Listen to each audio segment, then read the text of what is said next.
Just visit the website power1089.com or simply say, Alexa, play Power 108.9. Yeah.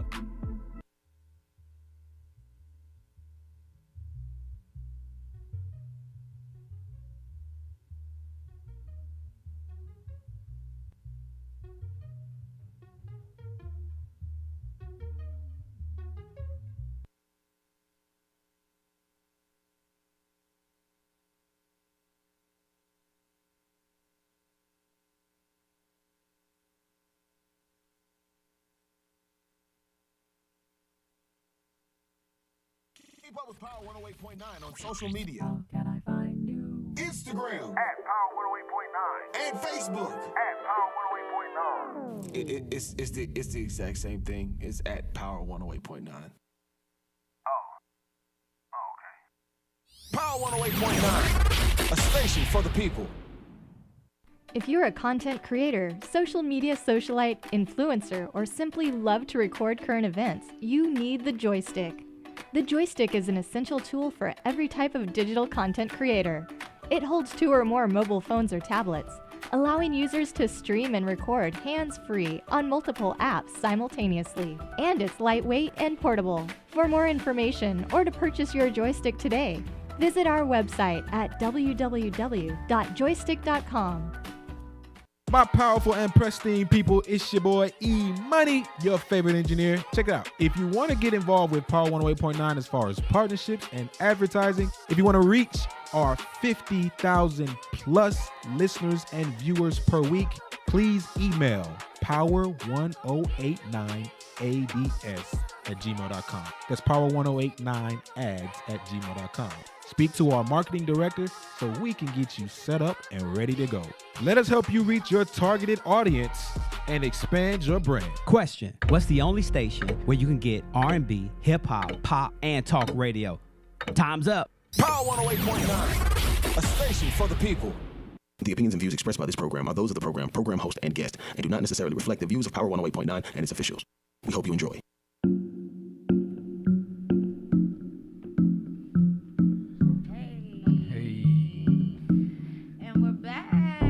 Conscious Intercourse. Yes, welcome everyone. We're at it again. We're at it again. Yes. We are intertwining once more and evolving and uplifting. Absolutely. Good to be back, everybody, and to engage in another conscious intercourse. As you know, our last show we touched on mental health and trauma, and we felt like it was such a good word. show. We needed to continue it. We needed to, take some more time out to really dive in the topic because it's so essential. It's so important. Yeah, that word trauma just Thank you. It's like in Lion King, right? When we were talking about Mufasa's name, there was like, when I hear Mufasa's name, I just shiver and quiver. Yeah. That's how I feel when I hear trauma. When you hear the word oh trauma. my God, I just quiver and just shiver. It's like that trigger word, right? Because we all deal with some aspect of it. Trauma is rampant, right? Yes. You hear stories. I know my children recently were telling me about some lady was murdered at a Subway because she put too much mayonnaise on the sub. Oh no. I'm like, are you kidding me? He was evidently traumatized. There was something going on there. This person had to be traumatized, and that was the trigger thing. Mayonnaise, exactly. Wow. So anyways, that's interesting. But we promised, we said we would get someone on the show who could really give us more insight, professional insight on the topic. And we have an amazing guest today. Yeah. We have mental health consultant and coach Stephanie Johnson. Hey. Hi. Hey. This is nice. This is so fun. Raise the roof. Thank you so much for joining us today and joining the Conscious Intercourse. Thank you very much for having me. We really appreciate you being here. Me. Absolutely. And yes, as we said, we wanted you to give us some insight on trauma and how it affects the brain, how it affects the body, relationships, and things of that nature. So please, if you will, let us know. talk about it. Let's talk about it. So first, again, thank you very much for having me, You're inviting very me welcome. to be here and discuss this very sensitive and in depth, and as I said to you all earlier, broad topic. Yes. You know, because I think one of the things that we tend to do with trauma is speak from our perspective, kind of individually, or from the group at which we kind of relate to the most. And sometimes trauma, you know, is such a buzzword right now. Everything is trauma informed. And when we really get down to the meat of it, what we're really talking about is, you know, this word trauma is rooted in kind of this place of evolutionary psychology where, you know, a bunch of researchers over time have found out that the way in which the brain and the body responds to anything that could pretty much kind of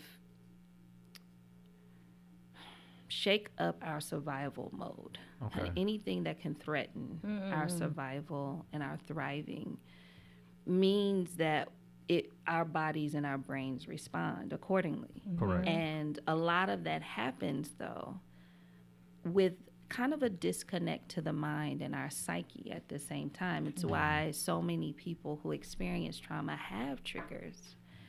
It's because the way in which the body responds, the mind may not have a chance to catch up. Wow. Okay. And the mind might shut down. The mind might stop perceiving consciously what is happening and stay still in this kind of unconscious place while the body survives or tries to survive and go into survival mode, meaning I'm sure you all might be familiar with the fight or flight response. Correct. And now it's fight, flight, freeze, fawn. It's all these different things because people have studied it so much to see everybody doesn't respond to it the same. Oh, okay. And this is why it's broad, because for so long it was only talked about in relationship to the military and war and war times and crimes like that, or very intense crime situations, or something as severe as like 9/11. Okay. But really, we're talking about things that we may not consider trauma. Correct. Like you're a cave person and you're making and you're doing life, and then all of a sudden you no longer have all of your family because there are some animals that have taken out part of your tribe, or Exactly. doesn't mean they didn't have a response. It meant that they adjusted and adapted to what the environment required. And so when we speak about trauma, that's essentially what each and every one of us is doing. Something severe happens enough that triggers our survival mechanisms in our brain. Okay. The part of our brain that says, don't pay attention to everything else. Pay attention to what's happening in this moment, or shut down and protect the mind. Okay. Protect the mind from what is actually going on. And so either one of these things can happen. And when that happens, what happens after that is still survival mode, because it has to come to some type of response or resolve in order for the body, brain, and mind to then reconnect. And so over time, every generation of a human of human existence has experienced some level of trauma, whether it be environmental, whether it be in close proximity, like within a familial group, whether it be within a tribal group, whether it be in an economy, within a culture, all the way out, right? Wow. Okay. And the thing about it is, the reason I said earlier that we talk about it from this individual or group space is because it's about proximity. What makes the most sense to me in my experience? Correct. And that's what we go towards. Right. And so when that happens, we can then create belief systems and perceptions and ways in which we communicate, ways in which we behave based on the reinforced conditioning around how we survive post-trauma. So it's, like I said, it's broad, Yes. it's deep, Very and much so. it's so as we were saying earlier, when I asked kind of like what angle do you want to take here? Yes, absolutely. So does all trauma have to deal with survival? Could you have trauma that may be associated with like loss, like death? So any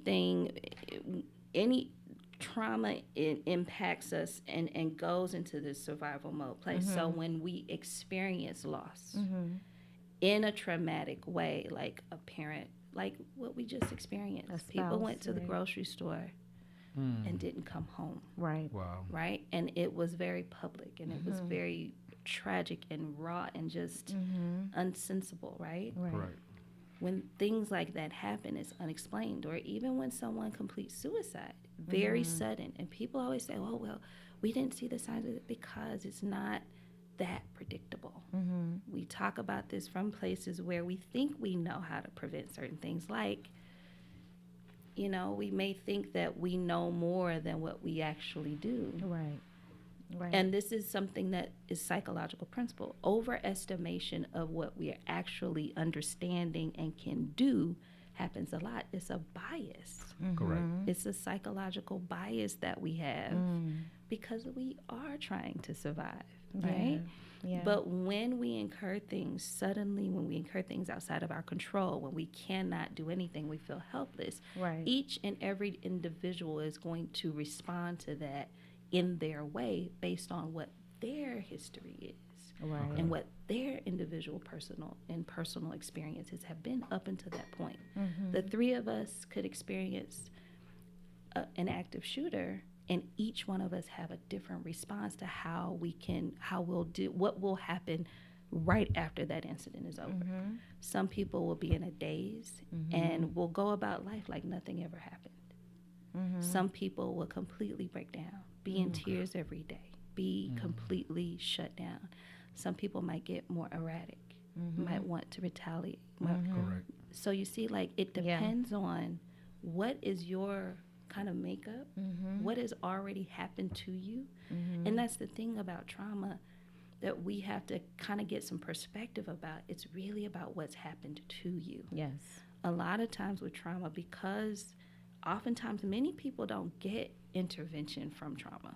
Okay. You know, you don't get any resolve when traumatic events happen, because if you're not directly involved in the deception, correct, was violent, was traumatizing, right? Right. The people came from somewhere else.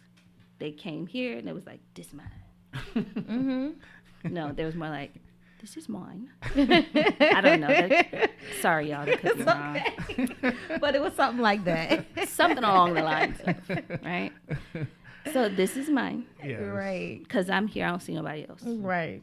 Or if I do, I don't care. It's still mine. It's mine, right? I was here. I didn't see nobody else. And anybody who comes over here, it won't be theirs. It's going to be mine. Finders keepers, right? Finders keepers, losers. Sweepers.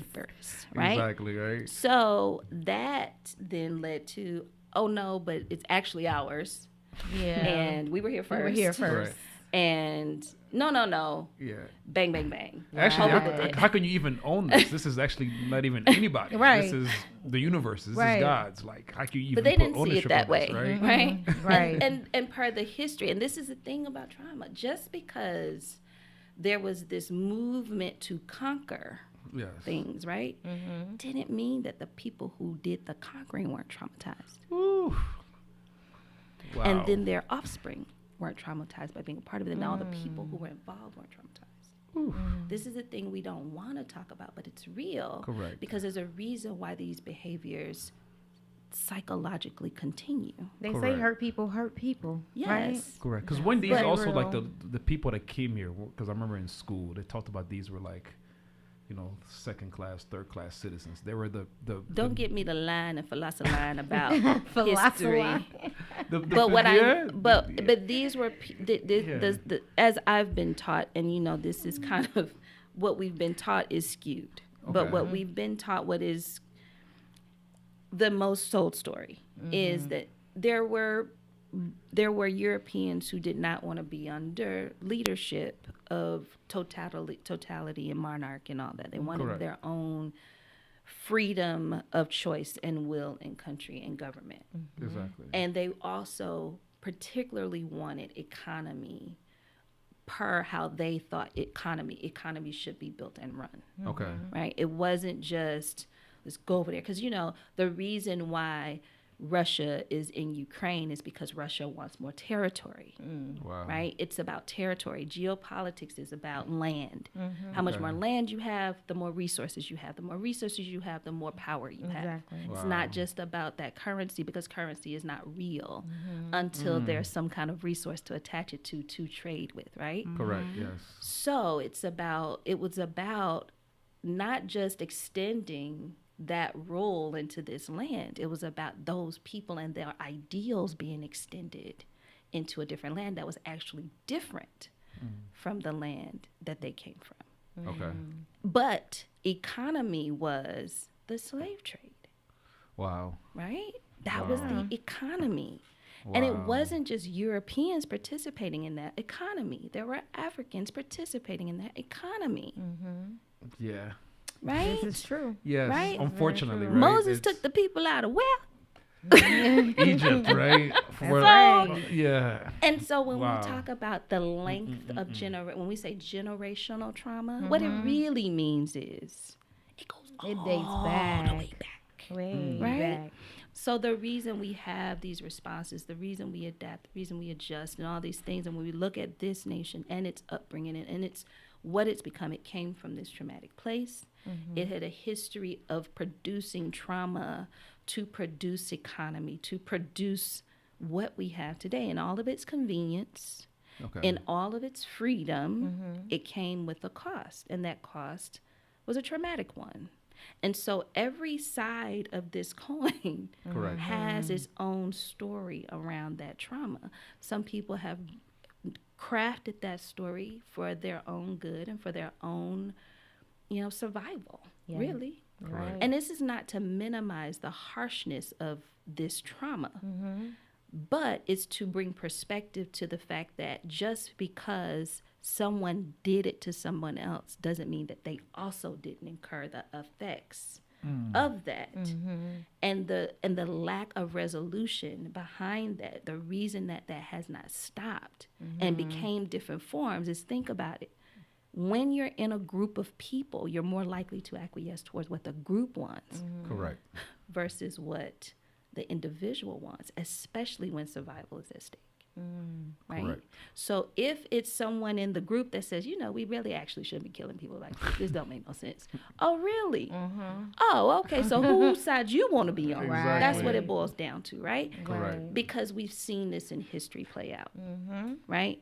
Wow. So the reason I say this is because bringing perspective to how we deal with trauma means we have to really own that everybody can experience it and everybody has their own story. And the behavior that we see as a trauma response might actually be something we need to hear, because it could be leading to some things, some effects that we're missing. Yeah. Wow. We might be missing how people are dealing with their trauma. And the traditional routes of which we kind of deal with trauma has changed dramatically from the field of psychology, because for quite some time it just wasn't even researched. It really wasn't, especially not from the perspective of, marginalized people. It wasn't, for quite some time, it wasn't even researched. Now we have a whole trauma-informed care model. Wow. Due to the recognition of everybody experiences trauma, but everybody deals with it differently. Yeah. How do we even define trauma, right? Because I know we've said the word numerous times, but it's like, what is the actual definition from a clinical perspective of trauma? I don't know how well I can define it. I think I can give you what science has said thus far from my perspective, or what I know. And that is, it is when an external event happens that the body and mind incurs, when it is out of one's control and has numerous effects. Okay. It is usually something that, when you think about, it's about what happened. Correct. right? Trauma is about what happened and what is left from it, the event. Correct. And it can be numerous things, right? It can look like climate change. It can look like environmental change. It can look like domestic violence. It can look like slavery. It can look like, you know, Losing the a loss job, of right? a job. It can look like the pandemic. It can, you know, Wow. and that's why I say it's a broad term, because depending on who in the medical field, the psychological field that you speak to around it, like, you know, we can experience physical trauma, car accident, Correct. right? Trauma unit means your body has incurred some type of damage, some type of event Correct. beyond your control that could not be stopped, that wasn't stopped. And now you have the effects of this thing that has happened. And the brain incurs that experience just like the body and the mind and the spirit incurs that trauma. Wow. Does that understand? Yeah. Yes. That makes sense. Yeah, so it could be physical and emotional, right? Yes, it can. It's psychological, physical. I include spiritual. You know, it's behavioral. It's emotional. It's sensory. It's all of the things that a human is. Correct. And it causes someone to... I was saying, it says that trauma can like physically affect the structure of the brain. Yeah, so this is what has been learned over time, is that when someone, and there's a few books, and I'm going to have to, when we take a break, I'll get the list and you know, share it with everybody. But there's this phrase, the body remembers. And so there's a book about this, about how when... say, for instance, let's just take something very sudden. Again, let's use something, you know, one of the extreme things, a mass shooting. You know, for the people there who experienced that and survived, those people likely have had a shift in their brain neurology. Their brain has experienced something that without their control, their brain is going to respond. And what has been said and what has been found in neuroscience is that one of the things let me back up for a minute. Our brain is chemicals, water, electricity, and matter, right? So over time, from being born in utero all the way up till we die, our neurons are constantly changing. Correct. And we go through this thing called synaptic pruning, neuronal pruning, where in teenage years you get rid of all this, basically the neurons you don't need. Okay. And then you grow ones that you need for further in life. And this is a part of like this kind of evolutionary thing. Like we need new things to do new things per the requirements of our environment. Well, what's been studied is that when the brain incurs trauma, there are new neuronal pathways made. And so when that happens, they are functioning basically, and I hate to use this kind of loose analogy of circuitry, because sometimes that's what's like, you know, people can relate to. But essentially it's like a new circuit forms. And it forms around how now the body primarily needs to function given this incurrence of this thing that was out of my control. So now if it was a very high fear response, like this very heightened fear response, then the person might now remember color, sound, odor, smell, height of you know, these very just kind of subtleties. Right. And even salient things. Like sometimes when I do consultations with people, I ask them things like, you know, do you prefer a male or female, or, you know, a certain type of person? Because you never know per someone's history, especially if they've had an abusive history or, you know, like these are things that imprint into that new neurology. So a person's height and complexion might be a trigger. Wow. So you don't know that. They may not realize that until the moment they're sitting there. And they're interacting. And the thing that the brain created a neuronal response for triggers and is on and saying, this is the thing you were afraid of. basically. Wow. And so that's what the brain. So the brain is it's always creating new programming, basically. Correct. It's like when I see a police car, right? I'm like, wait, it's right. It's our right? response. Yeah, because we may not have experienced this kind of thing we've witnessed, right? Correct. These shootings and this, Yes. but we have a response. Correct. Because some people feel safe when they see the police, right? Yeah. It's like you could have two people. I could be standing And next it depends to for me somebody. where I am. Right. Seriously, Right. it depends on where I am in Georgia. Okay. When I was in graduate school and I had to drive from Iowa back to Atlanta, and I had to stop to get gas, I had to call home to my aunt who was from here, born in the 20s, and say, "Yo, can I stop in Rome, Georgia?" Right. She was like, "No, baby. keep rolling." Keep rolling. And I mean, you know, they've got black people there, but Rome doesn't have a very good history when it comes to us in the early stages of development in Georgia. But that is still to this day. And we know, like I was just recently watching a documentary on the Green Book and how there was a book that people carried with them. The black businesses and everything. To when they drove, where to stop, where not to stop, where the havens were. This is what we're talking about when we say that everybody has a different effect, because there are certain places where my defense mechanism don't go up. No. Correct. And there are certain ones where it absolutely goes up, you know, and I am mindful and I practice what is happening in my body when I experience that. Because that's the other part. Like, while the brain is forming this new thing, new feelings form, new emotions form, new beliefs form, new perceptions form. Yeah. Then that becomes behavior. That's right. Correct. But also, doesn't trauma put you like in a constant state of stress? Because it's like your body's experienced this thing, this external circumstance, right? Well, I mean, when it happens, you definitely have this increase in what's, the stress hormone cortisol. Correct.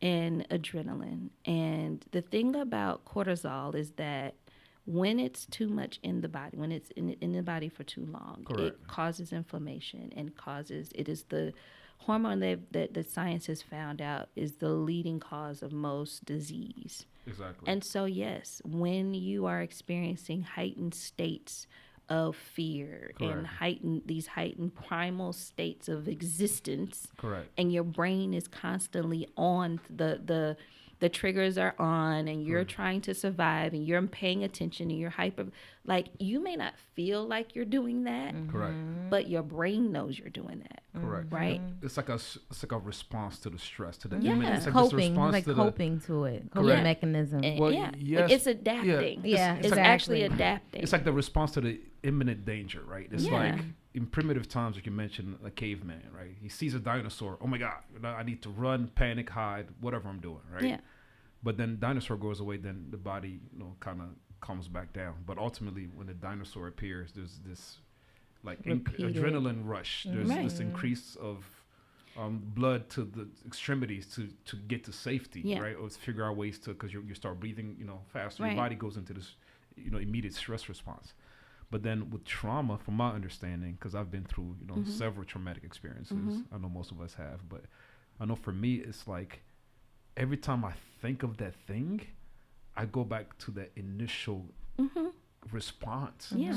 So if something happens traumatic, and I'm continuously think about it, just by thought alone, my body is heightened in that same state of stress response that I first realized when it occurred. Yes. So it's like my body then is in this constant state of emergency response all the time. When it is triggered, that's what happens. Because I'm thinking about it, right? Because like, for example, I lost, my wife, right?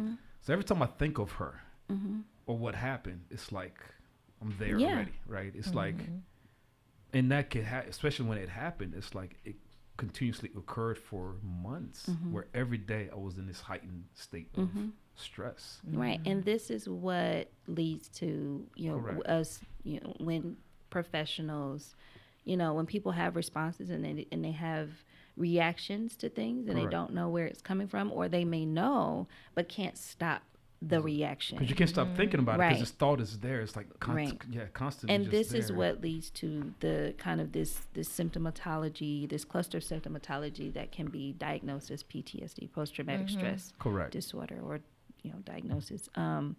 but true that this is why it's important for, it's important for us to pay attention to our stories, our histories, and knowing our family history, knowing more about just the proximity of who's closest to us. Right.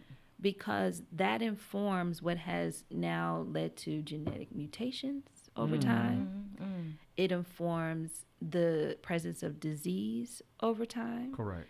And psychological conditions.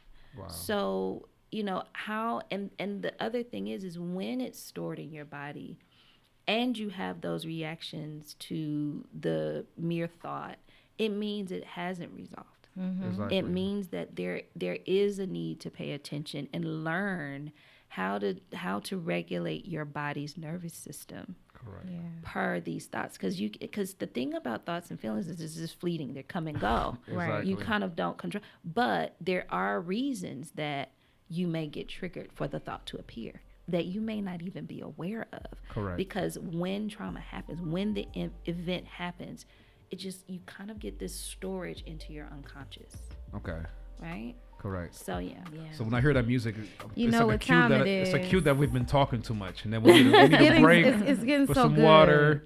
Yeah. Right? We need to slow it down. We've built up too much energy or something. It's so deep. It's so deep. Yeah. But yes, we're definitely we'll be right back with some more conscious intercourse on Power 108.9.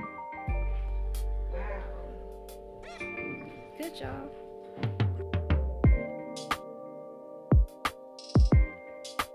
Question: what's the only station where you can get R&B, hip hop, pop, and talk radio? Time's up. Power 108.9, a station for the people. I'd like to welcome everybody to the number one favorite station at ATL, Power 108.9. Tired of all that baloney they force feed you on social media? Yes. Then get connected to Power 108.9, a station for the people.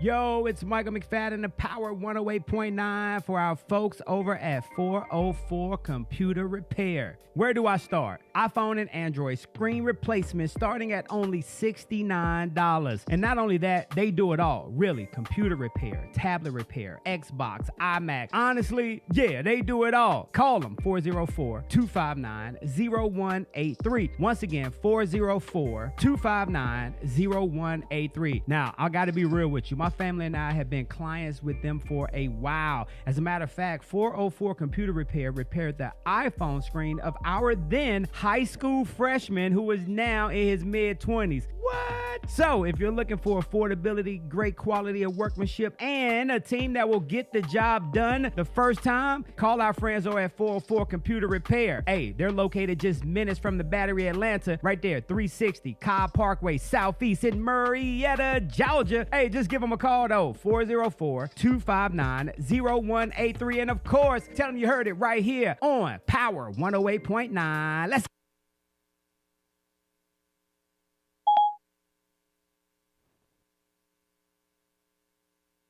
My powerful and pristine people, it's your boy E-Money, your favorite engineer. Check it out. If you want to get involved with Power 108.9 as far as partnerships and advertising, if you want to reach our 50,000 plus listeners and viewers per week, please email Power10. My powerful and pristine people, it's your boy E-Money. Question: what's the only station where you can get R&B, hip hop, pop, and talk radio? Time's up. Power 108.9, a station for the people. With mine, and I'm almost 40. I'll be 40 this month. Damn. Really, Michael? I'm sorry. Power 108.9, a station for the people. Oh, yes, yes, yes. And we are back with more conscious intercourse. And with mental health consultant and coach Stephanie Johnson here. Wow, as she just touched on some things. Very powerful. Dealing with right? trauma is just so broad. It's so broad. But what I want to know is with this broad spectrum of trauma, how do we begin to heal? Like, how do we begin to first recognize that there's something that we need to heal from, recognize that we have trauma? I think it takes just a leveling with our, individual self around being human. I think we have to just be honest with ourselves. Yes. And I also think we have to be mindful of what we are indirectly and directly taught about being human. Okay. Because there's a lot of information that we have kind of brought with us traditionally that no longer matches the life we're living now, right? That means that if a family has experienced loss of a wife, correct, that it's okay for dad to cry in front of the family because dad is hurting.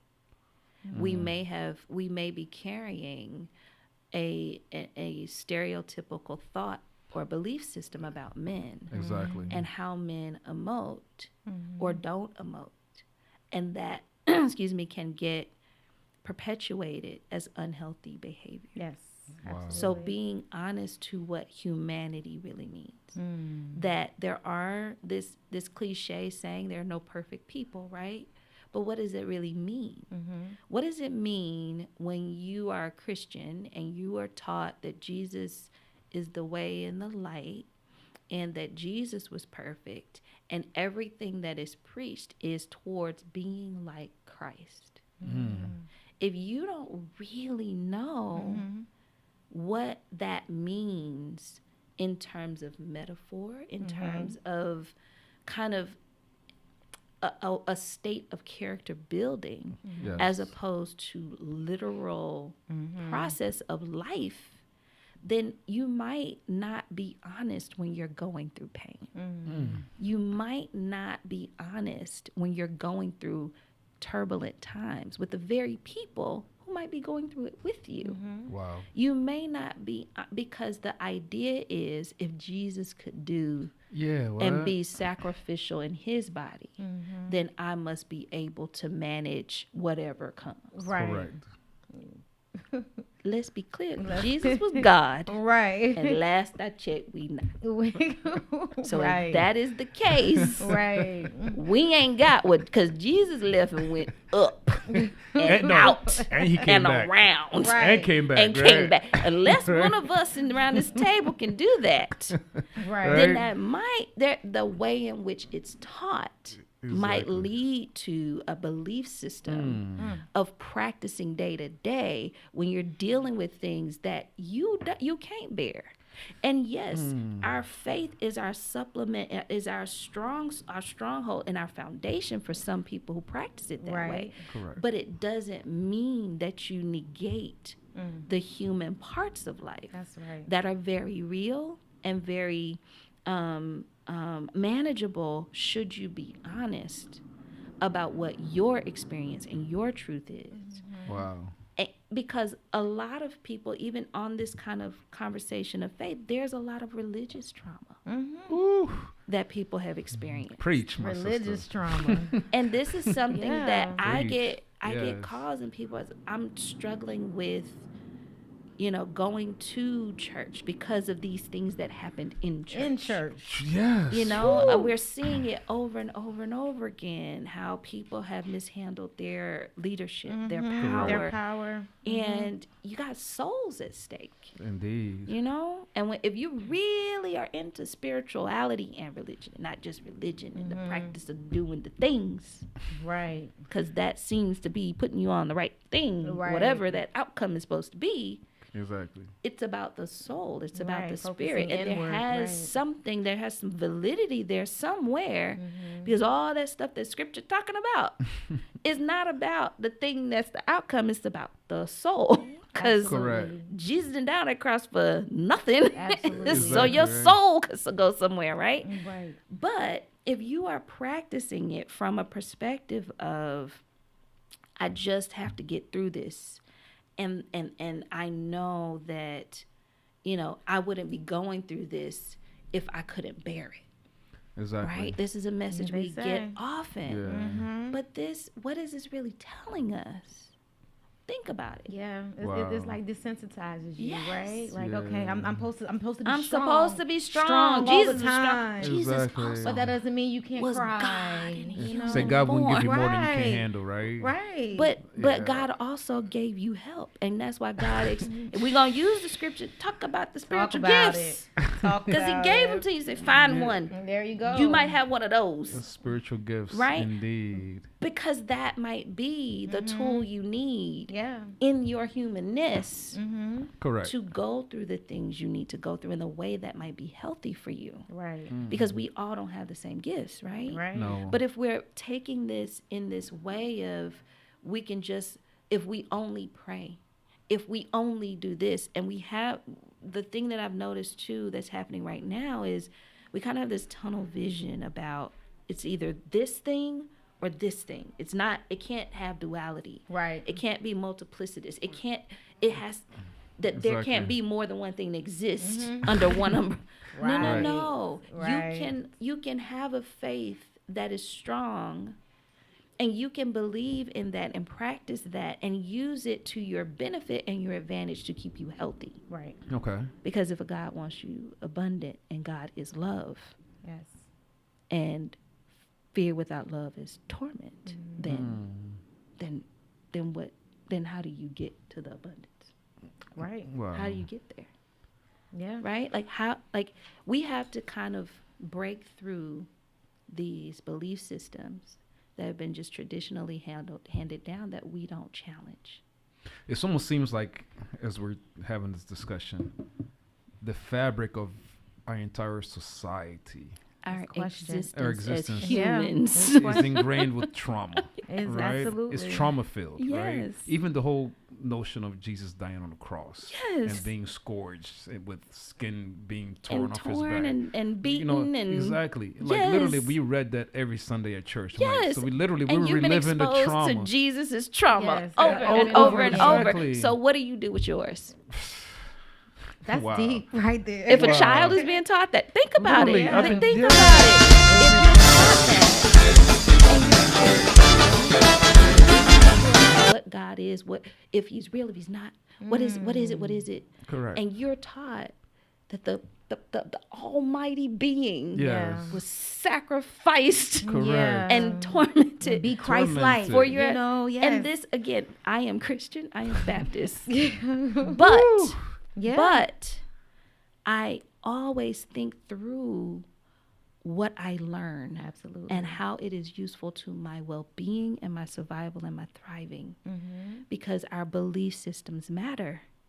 When we are trying to bring people into faith, when we are trying to save people from the angle of faith or anything else, the belief system we project is the thing that the person will either use or not use for themselves. defense. Correct. Right? So if this is the message, then we kind of might want to ask, well, why would somebody want to go and be a part of that? Correct.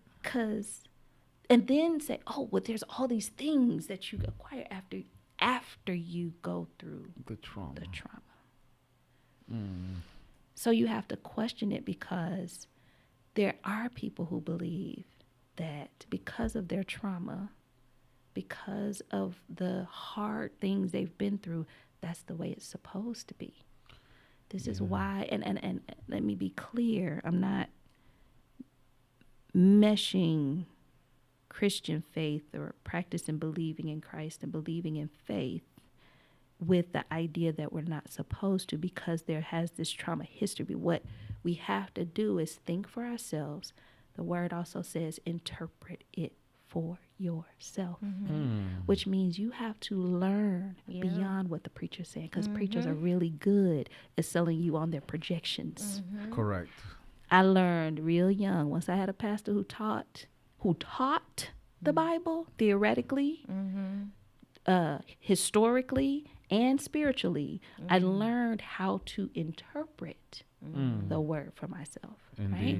So I had to learn how to look at history books and go, oh, that's the same land was talking about in the Bible. When I looked in the back of the book and it was the map, and I said, oh, this is the same place. Exactly. So what were those people doing during that time when these scriptures were supposed to be written and have lasted this long? How does it apply to me today? Correct. What am I supposed to learn so that I don't have to go through what those lessons have already been? But we keep repeating history. We keep repeating trauma. This is true. Correct. We keep repeating it. How do we break the cycle? How? We have to be honest. And we also, when we challenge information and we get new information, we then have to say it's okay to believe the new information. Correct, right? To not be so stuck because this in is the conditioning, huge right?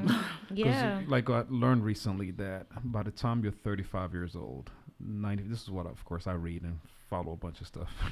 I came across something that said by the time you're 35 years old, 95% of everything that you do is based on your conditioning. And it's done unconsciously. And I would say it's probably before 35. Yeah. Because we expect humans to survive on their own at 21. Exactly. So it's this thing where you're running on a program unconsciously based on the religion, the schooling, your family dynamic, whatever it is that you've been taught your entire life from the, in those primitive years. Has created a program and that this you're is now where running. the learned behavior comes from. Exactly. This is out of behaviorism, right? Exactly. Like this is what this means. This is so you're unconscious for 95% of the time. Robot, mechanical. This right? is why you have so many people who can easily believe like conspiracy theories and can see the need for changing behavior but won't change behavior. Because the thing about behavior is that yes, it can be conditioned, it can be learned, it can be robotically done, but the thing about learning is if you try to unlearn something, the only way it sticks is if you replace it with something else. Absolutely. Wow. If you just try to shift a behavior or change your behavior or try to deal with your trauma on your own, well, you're the only one with your thoughts. You're the only one with those responses. You're the only one. So if you don't replace it with something else, correct, then you're going to just kind of go back and forth Repeat within the yourself. same cycle. Correct. And you're going to create more stress and you're going to create more reasons to just stay in it. Exactly. Than to change it. You're gonna do more harm than good. Right. Correct. So you're right. It's wow. And we are conditioned to believe certain things and to practice certain ways. And I think we're in a state of our world right now where a lot of evidence is showing it's a shift. We are shifting out of, and I think the pandemic brought it in. Yeah. Indeed. It sat you down. It forced you to just kind of be with yourself and all that's in you. Exactly. And all that's around Yeah. you. And just and decide how you wanted to move forward as a human being, because this environment is requiring us something different that pre-pandemic did not. Exactly. When we have environmental shifts, humans are forced, animals are forced to adapt and evolve. Correct. And if you do not, Darwin is right. Exactly. You're the weakest link, right? You become a weak link. Correct. Because, and that resistance comes from the condition. When the evidence for change is needed and presented. Correct. There are some people who will not accept it, who will not choose it, but it's not like it's not an option. Because they're unconscious, though. A lot of times it's like, so you brought up a good point, right? The pandemic, I think, brought this movement or this circumstance that was like a wake-up call, right? That should have shook most of us awake out of the slumber, out of this unconscious program. It shook a lot of people. Right? It shook a lot. Shook me. Exactly. It's like it's to wake up, like get out of this program. Yeah. Like this is life. Right. You know, take control and figure out the best plan forward for you, especially in your close and loved ones, right? So we found ourselves in this evolutionary period, almost like this transitional period right now, where so much is changing across the globe within our existence, you know, as humanity as a whole. So we have to, it has to be a collective approach though, right? I mean, every change starts with one individual at a time. Absolutely. You know, Martin Luther King didn't want to just go start preaching and telling people to be nonviolent. He didn't want to do that. People close to him say he really refused for a while. But eventually, his voice, his essence, who he was, and his purpose spoke to him. He made a decision. Understanding. See, this is the thing about dealing with trauma. Because he experienced it growing up in Atlanta. Yes. Right? His family experienced it. Right. But there's a thing about trauma that if you want to change your condition with it, you have to understand that there will be some kind of sacrifice. Going back to our point about religion, there will be. And it might be you. It might be you literally or figuratively. But that is a part of the acceptance process. Right. That you will sacrifice an old self to become a new self. Ooh, I love that. That's deep. And if we want to use a religious perspective and using the story of Jesus Christ's life in that way, we can use it that way. Wow. We can say that trauma represents old and new. But it's a decision that you have to make honestly, and you have to accept all the conditions of that Correct. change. Because you have to accept that it's going to be hard. Right. You have to accept that the things that you have normalized in order for you to survive in the mode that you've been surviving will no longer exist. Correct. You have to therefore accept that they may change your environment, meaning you might have to move from the place where you live. So deep. You may have to change the people who are around you who are used to you acting and responding in with traumatic responses. Correct. It may mean that you have to learn a new religion. It may mean you have to learn a new practice of helping yourself. Correct. It may mean you have to give up who you thought your identity was. Right. Correct. As the trauma person. Might have to give up meat and become a vegan. Yeah, speaking of vegan, give up the old way of eating. I mean, it's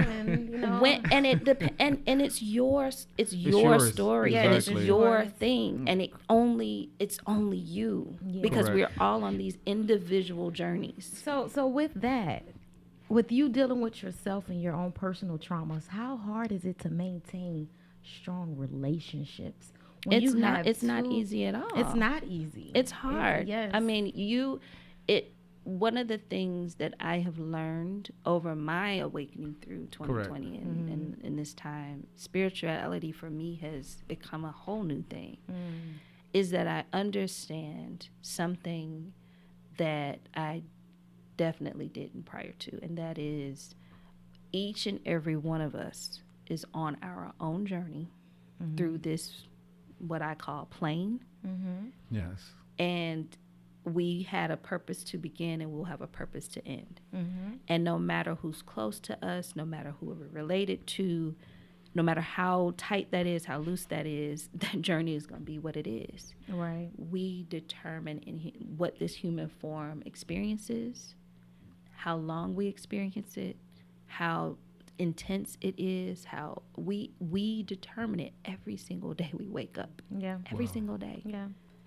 And when you understand your journey is yours, and you understand that only through loving yourself, and this is hard because you got to really understand your definition of love. Yes. Correct. Right? And what that really means. And for me, I use my spiritual definition of love, that God is love.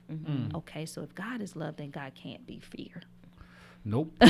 So can't exist together. They can't, No. because fear is torment. Love is perfect. So for me, if I want to experience that level of love, then I have to be willing to do what brings that to me. Exactly. That means I can't live with fear. Indeed. Trauma responses continue, not only because they become a part of our mechanical makeup biologically after it happens, but we also create a belief system that is usually based in fear of something else happening. Correct. And one of the things that we can do is try to shift our belief system into a place of our own understanding of what love means to us. Correct. And that is going to be different for everybody. And owe anybody your definition. If So they get true. it, they So get true. it. If they don't, they don't. And honestly, people who I've seen recover from their traumatic experiences understand that that is their journey alone. Yeah. Correct. Because nobody understands their trauma because they're not in their brain. They're not living it. Mm-hmm. Correct. So if you're not living it, then you're not going to understand why this person needs to move. You're not. If you love them, though, you're going to tell them, love me, text me when you get there. Exactly. Right. Do what you need to do because it must mean something that deep for you. And that's love. And that it may mean, as a relationship, loving somebody may mean letting them go. Exactly. Or it may know? mean that the distance doesn't mean the end. It doesn't mean the And end. for some people, it will definitely mean the end. Yeah. Because they are part of the trauma. Right? And your love for yourself has to teach you that. Yeah. Correct. And if you don't have a definition of love that somebody else didn't give you, it was never supposed to be given to you. Love is not a message that someone else should give you. And that's what we're taught, though. Yes. Correct. We're taught that God loves you. So if God loves you, if Jesus loves you, if this person loves you, if these external things love you, then you do this. Correct. So what we're actually practicing is, in order for me to get love, I must have to do something for something else. Right. Correct. But actually, God is love, and we already have God. Then we really don't need Already nobody perfect. else. Correct. Already in perfect form. So you brought up a good point. So we have it already inside. Exactly. Absolutely. But life can distance us from it. Correct. And it's always ready to be reclaimed. But we have to believe that that's true. Correct. By giving ourselves permission to believe something that the trauma didn't tell us, or is not telling us, or is making us feel guilty about saying. Correct. Right? So you brought up a good point about creating something new, right? Whether it's a new religion, new faith, or moving, right, to a new location across the country, to a beautiful deserted island, right? We have to learn to, I feel like, in order to heal and overcome trauma, to create anew, right? But a lot of times we're stuck in this addiction to trauma. I feel like a lot of us are addicted to the trauma because you said it's become part of our makeup. So we actually are addicted to it. We watch movies that, you know, convey the trauma, right? Over and over again with our music, right? Our relationships, like everything is surrounded by on that trauma. And then we because try it's to figure out why we can't change. Exactly. So every day we seek for that same trauma in some type of form, right? It's like this doctor, the scientist I've been following, you know, Dr. Joe Dispenza. Yeah, he talks about this concept of every day our thoughts are either visiting the familiar past or the predictable future. Because in our mind, we're like, okay, I get up, I have this thing that happened in the past, so now it's on my mind all the time. But then this thing is projecting my future. So then I'm predicting, based on this thing that happened here, my future is going to look this way, right? So but as we keep our eyes in the past, we are recreating the same thing in the future. It's why thoughts create reality. Exactly. Yeah, right. So he talks about the concept of, through meditation, of finding that sweet moment in the present moment to where you let go of everything, right? You detach from everything. And in that void is the only place you could create something new. Yeah. Right? So we have to learn to tap into that void, right? Because that is where, you know, there's a reason, I don't know if you all are familiar with Jay Shetty's book, Think Like a Monk. Yeah. Right? I think that's the title of it. Exactly. It's on my list, yeah. But in that, he talks about why they sit for so long in silence. Right? Because it's hard. You know, a lot of people during the pandemic were diagnosed with adjustment disorder, basically just kind of like just forced sitting, this forced removal of our autonomy and making decisions and having control led to us not being able to really cope very well through that type of shift and all of a sudden. But in that time, though, is a decision that has to be made or could be made.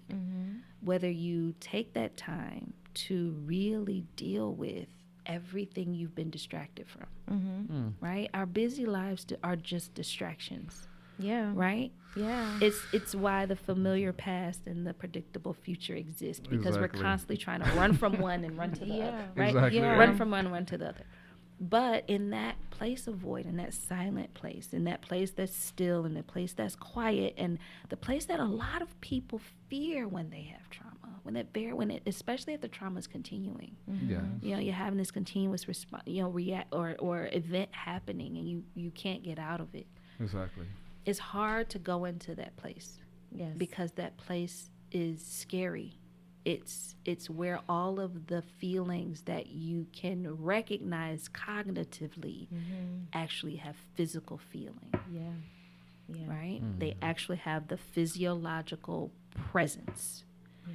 And for some people, that is really hard to deal with, and it's very valid because it represents the intensity of the pain that a lot of people try to escape. So sitting in stillness and being quiet with oneself and all of that, a lot of people, yeah, that's great, that's fine, wonderful. Exactly. But yes. I can't go there because I don't know what will happen there. Exactly. Right? So that is a practice thing. This is why we have interventions. Okay. This is why we have embodiment movements and psychosomatic interventions to help you deal with the physiological part that quietness and stillness can make you very, very aware of. Okay. Meditation, y'all. Right. We have to learn how to meditate so but we can begin to heal. Yes, because it is definitely a vital healing practice in and of itself, because that's where the brain can also regenerate. Correct. And create new things. So Stephanie, tell us where people can find you and learn more about you. Find me. Yes. So I am on Instagram at Navipsych, NAVIPSYCH, and I have a website, www.navipsych.com. Fantastic. Thank you so much again for joining us. Thank you for having me. And also, I'm curious, what services do you provide as well, just for the people out there, so they know, So people, yes. So I help people find mental health professionals and healing practitioners that they need. It started with mental health, but it kind of expands. Where I do consultations with you. I sit down and make sure that you really understand what your needs are and how to meet them.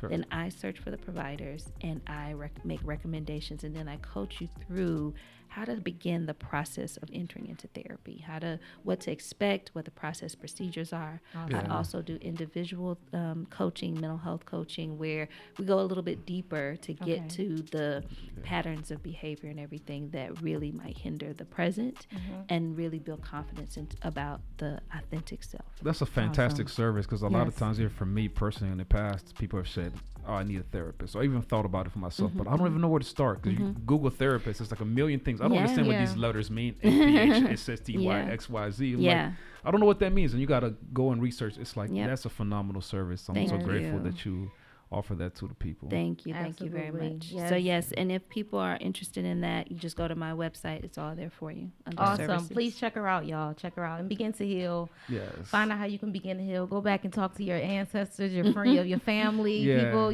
Find out what's going on in your family, and where your trauma come from. And be conscious as you intercourse with the world. Absolutely. Right? And thank you again for tuning in to Conscious Intercourse on Power 108.9.